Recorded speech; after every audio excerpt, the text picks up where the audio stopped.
सभी को मेरा प्यार भरा नमस्कार।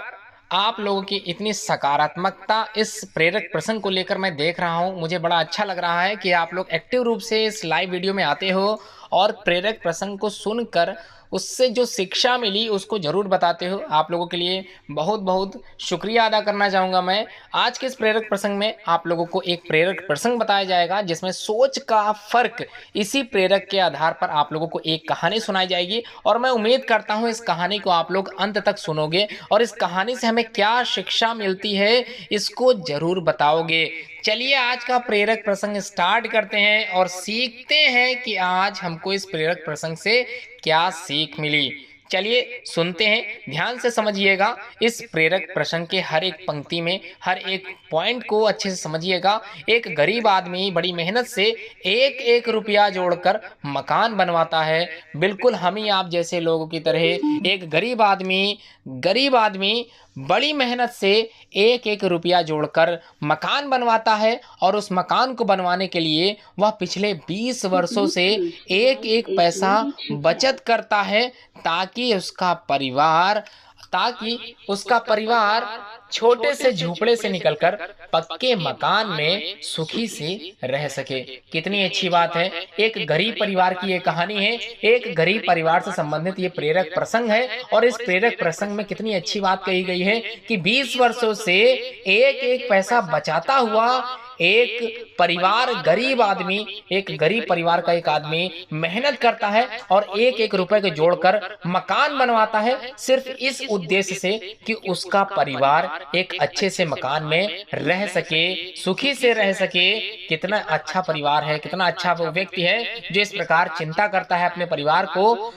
अच्छा, आखिरकार एक दिन मकान बनकर तैयार हो जाता है और अंततः उस मकान को बनाने का जो वो सकारात्मक प्रयास करता है, एक एक रुपए जोड़ता है, उसको वो जोड़कर मकान बनाता है। तत्पश्चात पंडित से पूछकर गृह प्रवेश के लिए शुभ तिथि निश्चित की जाती है उसी के द्वारा। लेकिन गृह प्रवेश के 2 दिन पहले ही भूकंप आ जाता है और उसका मकान पूरी तरह से ध्वस्त हो जाता है। समझिएगा कितनी विकट आपदा उस पर आई होगी, तो कितनी विकट आपदा आई होगी कि उस व्यक्ति जिसने 20 वर्षों से एक एक रुपए को जोड़कर उस मकान को बनवाने के लिए इतना संभव प्रयास किया और अंततः उसने मकान बना ही लिया, लेकिन 2 दिन पहले ही भूकंप आ जाता है। गृह प्रवेश से 2 दिन पहले ही भूकंप आ जाता है और पूरा मकान पूरी तरह से ध्वस्त हो जाता है।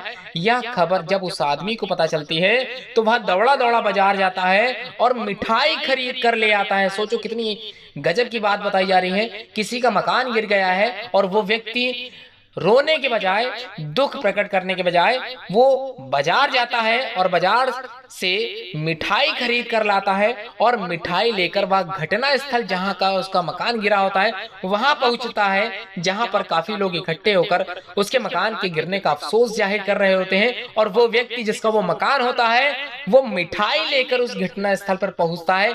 कितनी बड़ी बात की जा रही है। भला कोई व्यक्ति जिसका मकान गिर गया हो वो मिठाई लेकर कैसे पहुंच सकता है?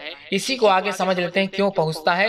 वो बेचारे के साथ बहुत बुरा हुआ, कितनी मुश्किल से एक एक पैसा जोड़कर मकान बनवाया था। इसी प्रकार लोग आपस में तरह तरह की बातें कर रहे थे कि कितना गरीब व्यक्ति था, उसने 20 वर्षों तक अपनी मेहनत की पूंजी को बचाकर इस मकान में लगाई थी और ये मकान ध्वस्त हो गया। कितना गरीब व्यक्ति है वो जिसका मकान बनकर टूट जाए।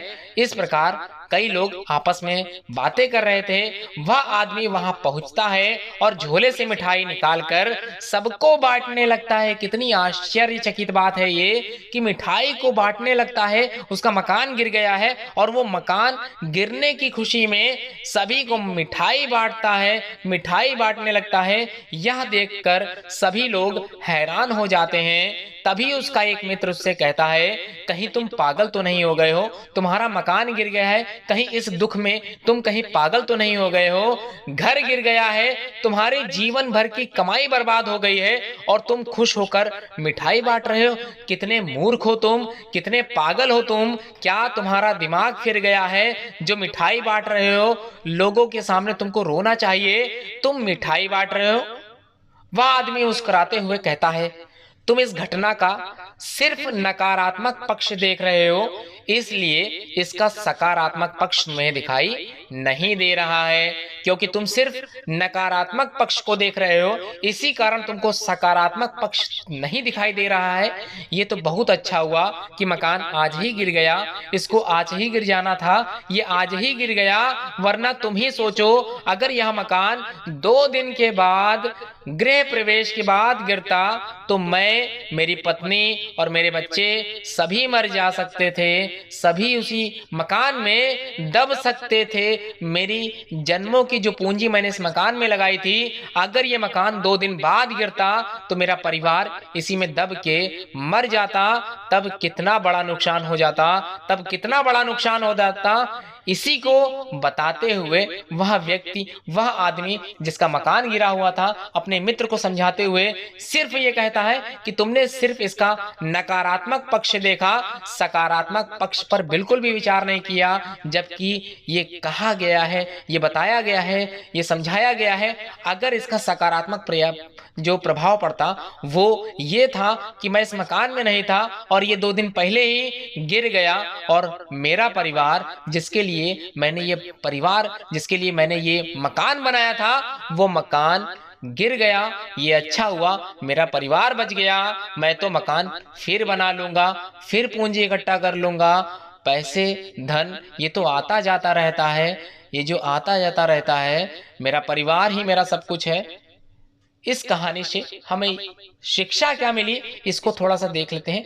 यदि वह व्यक्ति नकारात्मक दृष्टिकोण से सोचता तो शायद वह डिप्रेशन का शिकार हो जाता, और डिप्रेशन में आकर कई व्यक्ति गलत कार्य कर लेते हैं, लेकिन केवल एक सोच के फर्क ने उसके दुख को परिवर्तित कर दिया, चेंज कर दिया। ईश्वर जो भी करता है अच्छा ही करता है, सदैव प्रसन्न रहना चाहिए। जो प्राप्त है वही पर्याप्त है, इसलिए जो कुछ भी आपके पास है उसको बहुत कुछ समझिए, वही आपके लिए बहुत कुछ है। अन्यथा जो पर्याप्त है आपके पास उसको और ज्यादा प्राप्त करने का प्रयास बिल्कुल मत करिए। आपको सब कुछ मिलता रहेगा, बस प्रयासरत रहिए, प्रयास करते रहिए। प्रयास करने में ही आपको सफलता मिलती जाएगी। प्रयास नहीं करेंगे तो सफलता आपके कदम तक नहीं आएगी। इसलिए जो भी प्राप्त है वो पर्याप्त है, सफिशिएंट है। इसलिए आज की प्रेरक कहानी में जो प्रसंग था उससे आपको जो शिक्षा मिली, और मैं उम्मीद करता हूँ इस शिक्षा को आप अपने जीवन में जरूर उतारोगे, जीवन में जरूर उतारोगे। धन्यवाद। ये लाइव वीडियो देखकर पूरी वीडियो में आप लोगों ने इतना उत्साह बढ़ाया, मेरा पूरा वीडियो एंड तक देखा। धन्यवाद आप सभी लोगों का।